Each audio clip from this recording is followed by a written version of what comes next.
the stack of documents that the sellers left me is this record of sale from March 30th, 1911. It's completely handwritten,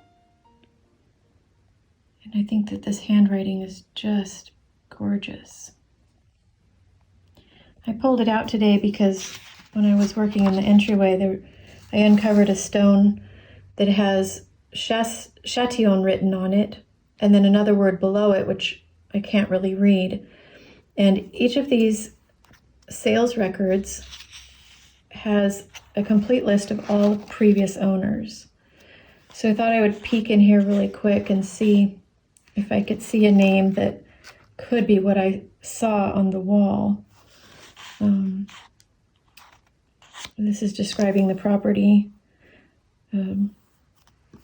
Garden with a kitchen garden at the north and a big walking garden down below. Then here, this is the origin of the property. So in here it starts talking about who the previous owners were and what the inventory of the house is, what it included, and I wish I would love it if I could find the original sales record from the 18th century that would include like this inventory of what was with the house and what came with the property. And origine antérieure is the before, who owned it before. So recognize some of these names. And okay. Oh, here we go.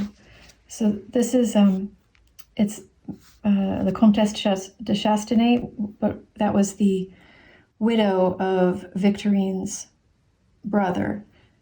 Victorine left the house to her sister-in-law when she passed. And here's the record of Victorine owning the house. She was left the house by her father when he passed. And here's the record of him purchasing the house. And I read this a little bit more closely today because I can see it says in the year 12, which is the Napoleonic year 12, in parentheses it says the 3rd of June, 1804, he bought a small building that is a stable. And so that's my little stable at the north end of my property. So that was actually bought first. And then in 1808, the 20th of January, 1808, he bought the house itself from different people. And then in 1810, he bought the lower yard from the city. So the property was put together over those years by Victorine's father as he purchased the properties. So it's interesting. And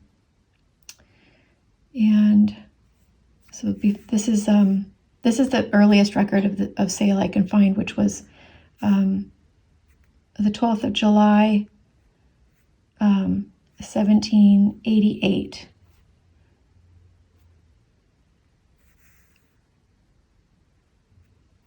The house, and I'm not quite sure when the house was built, but that's the earliest record of sale of the house and property.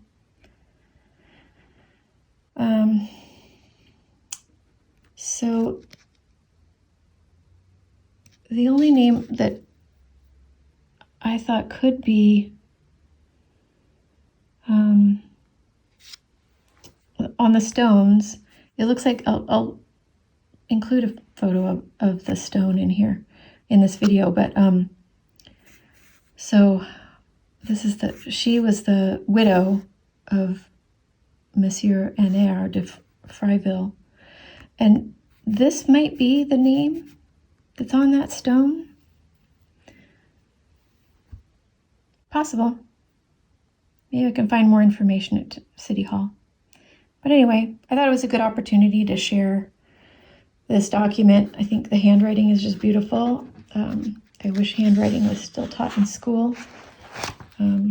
It's valuable to me today to be able to read these old documents.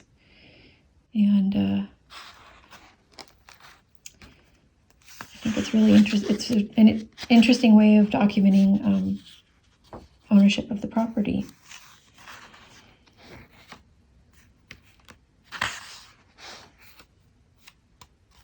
I have another one dated in 1920s, I think 1926. The handwriting is smaller. I just think that this handwriting is really beautiful. So, here you go. So here's the stone I uncovered today, and it clearly says Chateau here. There's a swoosh here. I've often seen Châtillon-sur-Seine written as a /Seine, or so maybe there's something that was removed when the electrical cable was put in. Unless this is a big S, not sure. But I was trying to see, like, maybe this was a name. It could maybe be Chatillon a second time.